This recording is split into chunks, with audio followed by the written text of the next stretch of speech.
하나님의 말씀은 마가복음 12장 18절로 27절까지 교독을 하시겠습니다.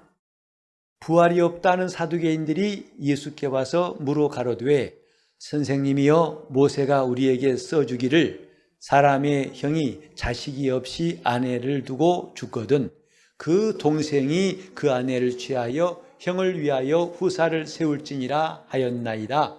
칠형제가 있었는데 마지 아내를 취하였다가 후사가 없이 죽고 둘째도 그 여자를 취하였다가 후사가 없이 죽고 셋째도 그렇게 하여 일곱이 다 후사가 없었고 최후의 여자도 죽었나이다. 7사람이 다 그를 아내로 취하였으니 부활을 당하여 저희가 살아날 때에 그 중에 네 아내가 되리이까. 예수께서 가라사대 너희가 성경도 하나님의 능력도 알지 못함으로 오해함이 아니냐. 사람이 죽은 자 가운데서 살아날 때에는 장가도 아니가고 시집도 아니가고 하늘에 있는 천사들과 같으니라. 죽은 자에 살아난다는 것을 의논할진대 너희가 모세의 책 중 가시나무 뜰기에 관한 글에 하나님께서 모세에게 이르시되 나는 아브라함의 하나님이요 이삭의 하나님이요 야곱의 하나님이로라 하신 말씀을 읽어보지 못하였느냐.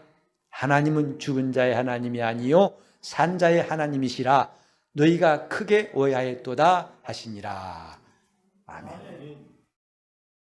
오늘도 하나님 앞에 믿음으로 예배한 여러분의 심령에 하나님 주시는 복과 은혜가 또 그분의 형통이 가득하시기를 예수 이름으로 축원합니다. 오늘은 조금 시작을 으시시한 이야기로 할까 합니다.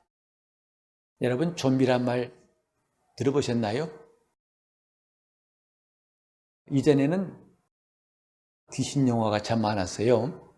제가 어렸을 때에도 뚜렷이 기억나는 귀신 나온 영화가 있었는데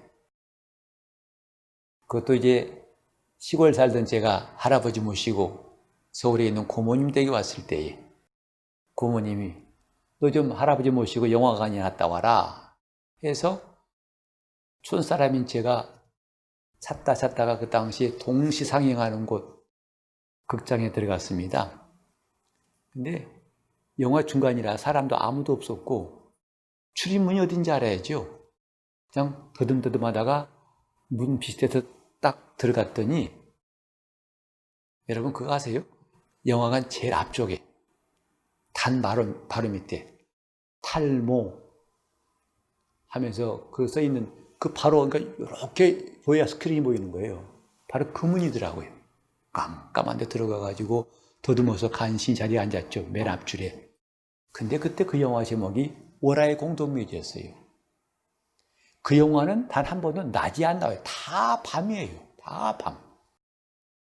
정말 너무 무서워가지고 제가 귀신에 대해서 무척 무서워했던 때였었기 때문에 그냥 귀신이 나오는 장면마다 얼마나 무섭던지 손으로 가렸지만 또 궁금해가지고 손가락 사이로 봤습니다. 영화도. 참 그때는 귀신 영화 많더니 요새는 귀신 영화 별로 없어요. 대신 뭐냐면 좀비 영화가 많아졌어요.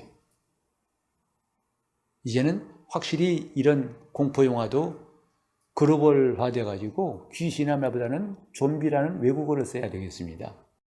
잠깐 제가 좀 사진 몇 장 보내드릴 테니까 혹시 좀비가 무엇인지 좀 모르신 분들에게 이해를 돕기 위해서 우리 김기환 집사님이 좀 준비해 놓으신 잠깐 보여주실래요? 화면 좀 보여주세요. 좀비가 저런 겁니다.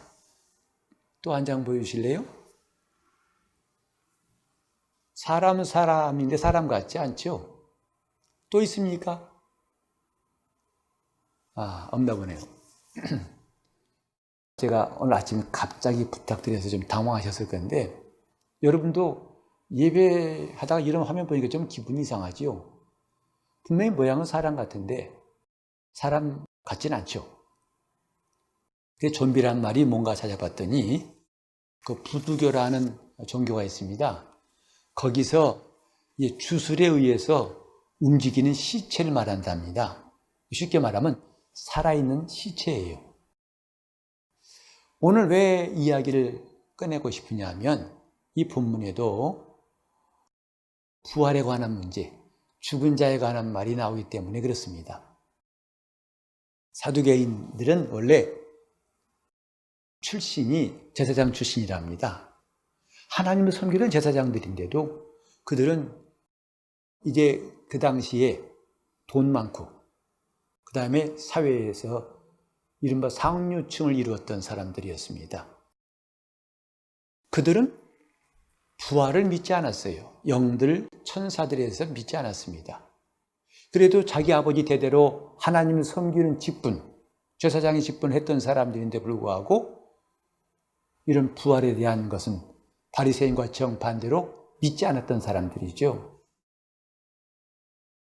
이 사람들이 예수님을 시험하려고 다가와서 오늘 읽은 7 형제의 집에 대한 이야기를 했던 것입니다.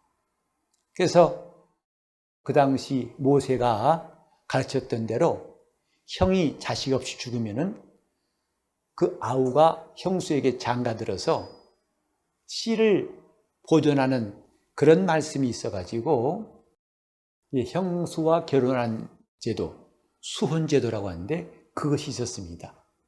그걸 예를 들면서 7 형제가 다 한 여자에게 장가들었는데 한 사람도 자식 없이 죽고 마침내 이 여인도 죽었습니다. 그렇다면 만약에 부활이 있다고 합시다. 이 여자는 과연 부활 때 누구 아내입니까? 라고 질문했던 거죠. 그때 예수님께서 난처해 하신 것이 아니라 너희가 성경도 하나님의 능력도 알지 못하는 거로 크게 오해했구나. 너희가 뭔가 똑똑한 것 같은데 정말 모르는구나 이 말이지요. 부활 때는 장가도 가지 않고 시도 하지 않는다. 하늘의 천사와 같다. 하나님 말씀을 오해하기 참 쉽습니다. 어떻게? 자기의 생각 속에 갇혀 있을 때는 그 말씀은 자기 식대로 이해할 수가 없는 말씀이고 그래서 그 말씀은 결국은 부정할 수밖에 없어요. 오늘 이 사두개인이 똑같은 경우거든요. 아마 그들은 이렇게 질문할 때 야, 우리는 예수님을 꼼짝 못하게 할 것이야. 이 기가 막힌 질문을 답변할 수 있을까? 라고 아마 의기양양했을 텐데 결과는 정반대였죠. 그러면서 하나님의 말씀을 여기에 기록하고 있어요. 죽은 자의 부활에 대해서 말하자면 하나님이 이미 말씀하시지 않냐. 모세에게 말씀하시기를 나는 아브라함의 하나님이요 이삭의 하나님이요 야곱의 하나님이다. 곧 죽은 자의 하나님이 아니라 산 자의 하나님이라고 하시지 않았느냐. 이렇게 말씀했어요. 오늘 저와 여러분들은 예수 그리스도를 구주로 믿는 사람들이고 몸의 부활을 믿고 마침내 부활한 몸으로 영생에 들어갈 것을 소망한 사람들이에요. 기독교 신앙이 바로 이것입니다. 그런데 우린 이렇게 말하는 것으로 끝날 것이 아니라 그렇다면 정말 중요한 문제를 오늘 본문에서 좀 봐야겠습니다. 그냥 사도신경 하는 사람들처럼 그렇게 외워서 부활을 믿사오며 어떻게 하며 할 수 있어요. 그러나 그렇게 고백하는 것이 나와 무슨 관계인가? 아무 상관없다면 헛된 일이겠죠. 우리는 부활을 믿는다면 곧 죽은 자가 다시 사는 것을 믿는다면 성경에서 죽은 자와 산 자에 대해 말씀하신 것에 주목할 필요가 있습니다. 성경은 산 자만 말하지 않고 산 자와 죽은 자에 대해서 말씀하고 있어요. 그리고 하나님도 말씀하시기를 나는 죽은 자의 하나님이 아니요 산 자의 하나님이다. 과연 산 자의 하나님이란 말씀이 무슨 말씀일까? 이것이 오늘 제가 전하고 싶은 내용입니다. 하나님이 살아계시다. 누구나 다 아멘 할 겁니다. 정말 아프리카 같은 데 가고 남미 같은 데 가 세미나 할 때 보면요. 금방 반응이 오는 메시지가 바로 이겁니다. 하나님은 살아계십니다. 그러면 자다가도 깨서 아멘 소리칩니다. 열광을 해요. 금방까지 졸던 사람도 바짝 깨가지고 아멘 막 비비비 휘바람 불면서 난리 났어요. 과연 그 무엇이길래 졸다가 깨가지고 그렇게 흥분하고 열광적인가? 과연 진정으로 열광하고 있을까? 하나님이 살아계시다 우리 믿는 사람들이에요. 그런데 오늘 그 하나님이 말씀하시기를 나는 산자의 하나님이다. 죽은 자의 하나님이 아니다. 무엇이 죽은 자고 무엇이 산자인가? 이것은 알고 믿어야 하지 않겠습니까? 우리는 보통 살았다 할 때 숨 쉬는 걸 말해요. 그래서 죽었다는 말을 다른 말로 하면 숨지다 그러죠. 숨진 사람들 그럽니다. 사망자를 숨진 자 그럽니다. 그 지다는 말이 한자예요. 끝지점, 끝나다 이 말이에요. 멈췄다 이 말이죠. 숨을 멈췄다. 죽은 사람이에요. 또 심장이 안 뛰면 죽었다고 그러죠. 요즘은 의학적으로는 좀 더 나아가지고 심장은 뛰더라도 뇌사하면 뇌가 죽으면 죽은 것이라고 의사가 판정합니다. 어쨌든 죽었다는 기준이 숨이나 심장이나 뇌든 이것으로 기준 삼기 쉽지만은 성경은 달리 말한다는 것이죠. 무엇이 죽은 자고 무엇이 산 자인지 기준은 일반적으로 의학적인 기준하고는 다른 겁니다. 제가 좀비를 잠깐 이야기했던 게 뭐냐 하면 참 혼란스럽기도 해요. 왜냐하면 좀비라는 말 자체가 살아있는 시체란 말이거든요. 시체는 안 움직여야 시체 아니겠습니까? 근데 참 우리는 혼란스럽게도 시체가 움직인다는 거예요. 저는 그거 보면서 제 마음에 와 닿았던 게 뭐냐면 오늘 우리 신자들도 믿는 자들도 믿노라 하지만 믿는 것 같지 않고 또 자기가 산자라고 혹시 말할지 모르지만은 과연 산자라고 확신하고 있을까? 신앙생활도 살아있는 시체같이 할 수 있지 않을까 하는 것을 생각하게 되었습니다. 왜냐하면 야고보가 말했지요. 행함이 없는 믿음은 그 자체가 죽은 것이니라. 영혼 없는 몸이 죽은 것 같이 행함이 없는 믿음은 죽은 것이라고 말했어요. 나는 믿노라 하고 믿음 있다고 하지만 행함이 없다면 야고보의 말에 의하면 그의 기준에 의하면 그건 죽은 것이다. 이런 말이죠. 우리가 지금 하나님 앞에서 예배하고 있습니다. 하나님을 섬기고 있습니다. 그때 중요한 것은 하나님이 나를 산자로 보시겠는가 아닌가 이 문제 아니겠어요? 사람이 나를 살았다 죽었다 하고 판단한 것보다 더 중요한 것은 하나님께서 나를 산자라고 인정하실지 아니면 죽은 자라고 하실지. 주 예수 다시 오실 때 그분은 산자와 죽은 자를 심판하러 오신다고 성경에 기록하고 있습니다. 그날에는 산자와 죽은 자가 명확하게 드러날 겁니다. 우리는 지금 하나님이 누구신가? 산자의 하나님이시다. 그러면서 하신 말씀이 나는 아브라함의 하나님이요 이삭의 하나님이요 야곱의 하나님이다. 하나님은 자기를 소개하실 때에 나는 아무개 하나님이다 라고 하셨어요. 이게 얼마나 영광스럽습니까? 하나님 그러면 너무 막연하고 왜? 눈에 보이지도 않고 너무 크신 분이라서 감히 인간이 접근할 수 없는 전능하신 신이신데 그분이 자기 이름을 일컬어서 나는 누구의 하나님이다 할 때 이건 정말 어마어마한 일 아니겠습니까? 성경에 보면은 물론 여호수아에게도 나타나시고 또 모세에게도 나타나시고 엘리야의 하나님도 되십니다. 그러나 성경에 가장 확실하게 가장 많이 그 이름이 거명된 사람은 아브라함과 이삭과 야곱이에요. 그것도 자기들이 쓴 말이 아니라 하나님께서 친히 말씀하시기를 나는 아브라함의 하나님이다. 이삭의 하나님이다. 야곱의 하나님이다 하셨거든요. 이게 무슨 뜻일까? 오늘 이것을 좀 우리가 나눠보고 싶어요. 하나님께서 갈대아 우르에서 아브라함을 부르셨어요. 그 아버지는 우상을 만드는 사람이었다고 그래요. 근데 하나님이 그 우상 만들고 그것으로 생업을 하는 가정에 있던 아브라함을 하나님이 부르셔서 이제 내가 네게 지시할 땅으로 가라 하고 명하시니까 그때 아브라함 나이 75세였는데 그는 순종하여서 본토와 친척과 아비 집을 떠나 갔더라 했어요. 그리고 그때로부터 딱 100년 동안 아브라함은 하나님께 순종하며 살았습니다. 그래서 아브라함을 믿음의 조상이라고 하는 이유가 바로 거기에 있었거든요. 최초로 하나님이 약속하신 것을 믿고 순종한 사람이 아브라함이에요. 하나님께서 노아에게도 홍수를 대비해서 방주를 지으라 하셨지만은 그에게 하나님의 계획을, 하나님의 뜻을 가지고 언약하신 것은 아브라함이 최초입니다. 그 하나님의 약속 앞에서 아브라함은 정말 절대적으로 순종했죠.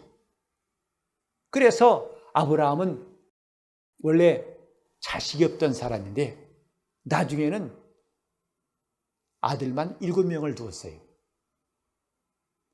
하나님 없이 살아온 75년보다도 하나님과 동행했던 시간이 100년이니까 훨씬 더 길게 살아왔거든요. 오늘 우리 삶을 돌이켜봅니다.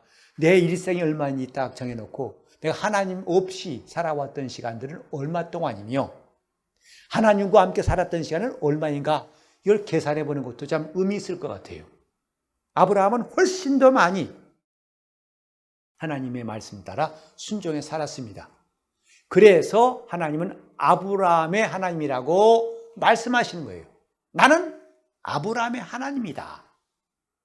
그리고 그 아들 이삭도 아버지가 하나님께 순종한 건 못지않게 순종하였어요.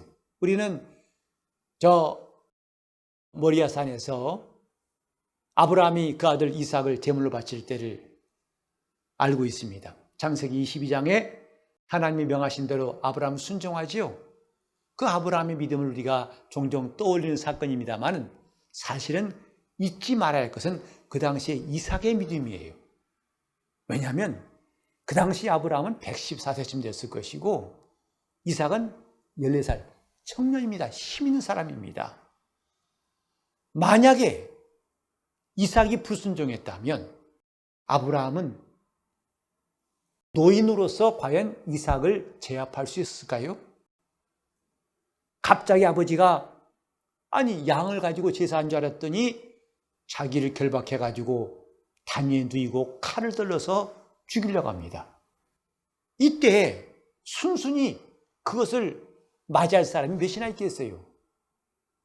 그러나 이삭은 아버지가 믿음의 사람이고 하나님을 순종한다는 걸 알기 때문에 또 아버지가 하는 말이 하나님께서 그 양을 준비하실 것이다. 왜? 이삭이 물어봤거든요.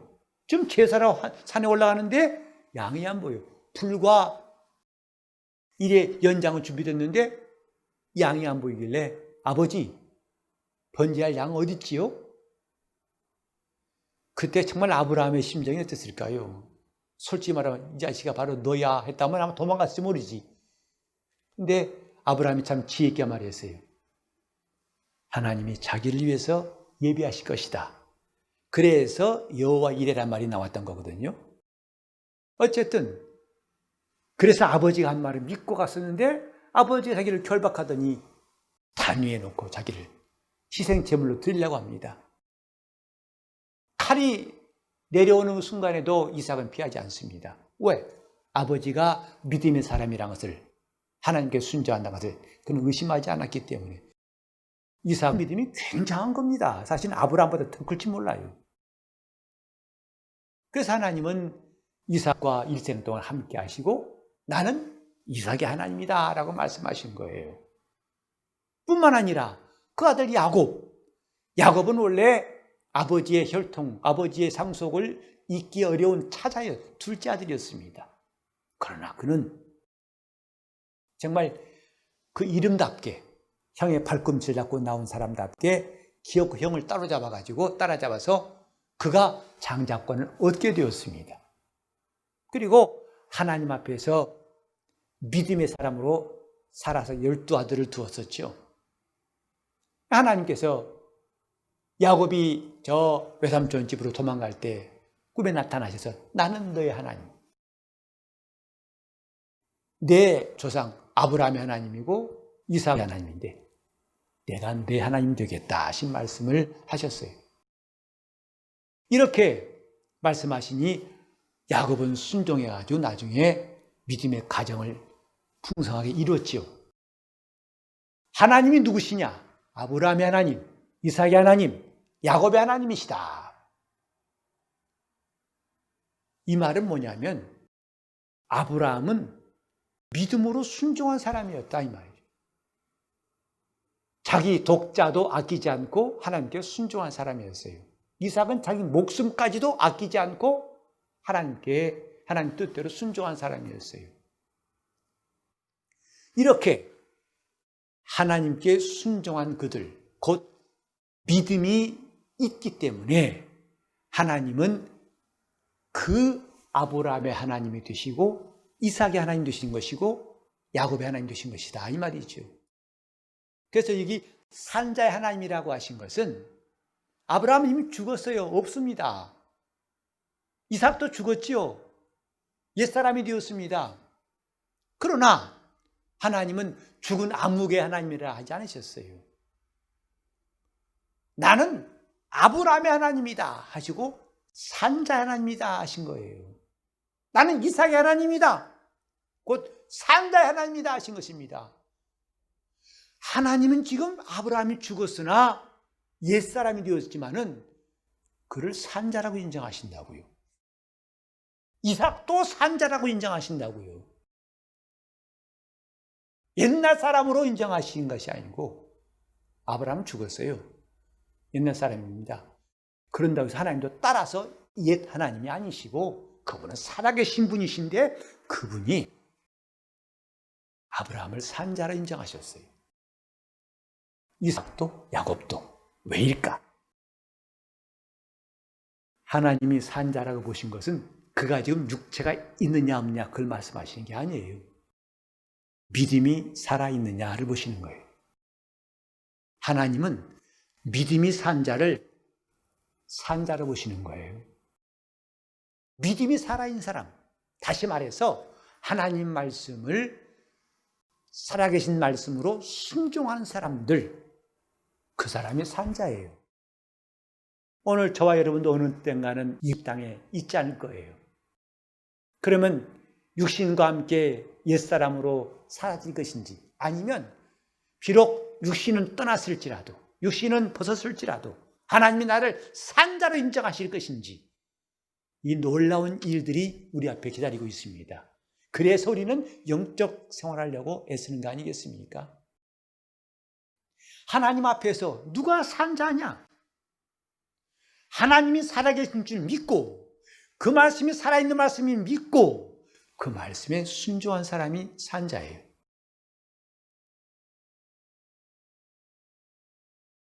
여러분, 아브라함이 천국에 마침내 갈까요? 못 갈까요? 이삭이나 야곱이 나중에 천국에 갈 것 같아요? 못 갈 것 같아요? 괜히 기분상 아닌 것은 아닌 것 같죠? 근데 짐작이 아니라 성경에 확실히 나와 있어요. 마태복음 8장 보면은 예수님 말씀하시기를 그때 아브라함과 이삭과 야곱과 함께 많은 사람이 천국에 앉으려니와 하셨어요. 주님이 말씀하셨으니 틀림없지 않습니까? 죽은 자가 아니다 이 말이에요. 아브라함은 죽었으나 죽은 자가 아니에요. 왜? 믿음 때문에. 이삭은 죽었으나 죽은 자가 아니에요. 왜? 믿음 때문에.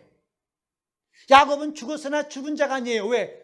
하나님 말씀을 순종하여 산 자가 되었기 때문에. 이것이 중요한 겁니다. 오늘 저와 여러분이 하나님 앞에서 산 자로 나타날 것인가? 아니면 죽은 자로 나타날 것인가? 이건 정말 중요한 문제입니다. 아까 좀비 이야기했습니다만 좀비는 뭐예요? 시체인데 움직인다는 거예요. 이런 황당한 일이 어디 있습니까? 우리는 황당한 말로 끝낼 것이 아니라 오늘날 우리가 지금 자기는 시체 같은 존재, 죽은 자임에도 불구하고 살았다고 우긴다면 좀비와 다를 바가 뭐가 있겠어요? 오늘 과연 신자들이 예수 믿으면서 한평생 신앙생활하면서 산자라고 확신하고 산자로 하나님을 섬기고 산자가 되어서 기도하고 산자가 되어서 주님께 봉사하고 있는가? 아니면 좀비같이 할 수 있는 것인가? 우리가 예수 믿은 거 살려고 믿은 겁니다. 영적 생활 왜 하냐고요? 살기 위해서 하는 겁니다. 끝까지 믿음을 지켜야 할 이유가 뭐냐고요? 살기 위해서입니다. 왜 기도하냐고요? 살기 위해서입니다. 집사, 구역장 기도 안 하면 되겠어? 아이, 기도해야지. 아니요. 그런 체면 때문에 기도하는 게 아니라 살기 위해서 기도하는 거예요. 왜? 기도하면 산다는 거 우리는 알지 않습니까? 확실히 기도 안 할 때하고 기도할 때하고 다른 거 알지 않습니까? 그래 누가 보니까 기도하고 아니라 그들이 보든지 안 보든지 우리는 기도할 줄 아는 것. 살기 위해서입니다. 살기 위해서. 참 이 코로나 시대는요. 어찌 본다면 신앙인으로 하여금 그 본 색깔을 다 드러낼 수 있는 미천이 다 드러나는 것 같아요. 정말 믿음으로 살고 있는지 아니면 그냥 화장해서 가면 쓰고 했던 것인지를 여지없이 드러낼 수 있는 기회가 지금이라 생각합니다. 너 지금까지 왜 신앙생활했니? 왜 교회생활했니? 그 속마음이 다 드러나는 것이 지금 아닌가? 왜? 지금 구실이 좋잖아요. 모이지 말라고 방역당국에 써보라고 그러고 심지어는 걸리면은 300만 원 벌금 낸다고 그러죠. 얼마나 좋은 핑계예요. 내가 좀 더 게으르고 술술 안 해도 표가 안 나요. 오히려 보호받습니다. 그럼에도 불구하고 이럴 때 오히려 지금까지 코로나기 전에 내가 하나님과의 관계가 비대면이었구나. 이제부터라도 대면, 하나님을 대면할 수 있는 기회가 절실히 필요하구나 느껴서 더 사모하고 더 기도하고 더 말씀 보고 더 몸부림치는 사람들이 생기는가 하면 이걸 핑계로 해서 점점 더 그 영혼의 등불이 어두워져 간 사람도 나올 수 있어요. 좀비냐 산 사람이냐를 확실히 구별할 수 있는 시기가 이때일지 몰라요. 과연 내 영혼은 산 사람인가? 나는 산자인가? 아니면 좀비같이 그런 마지못해서 자기는 산자가 아니지만 산자인 행세만 하고 있는가? 원래 시체는 못 움직이는 거죠. 근데 좀비는 움직인다는 거죠. 징그럽습니다. 저도 몇 편 영화를 봤어요. 하도 그랬어요. 저도 처음에는 모르고 봤는데 알고 보니까 좀비 영화더라고요. 사람들이 유명하다고 해서 아주 재밌다고 봤더니 좀비 영화인 거 있죠.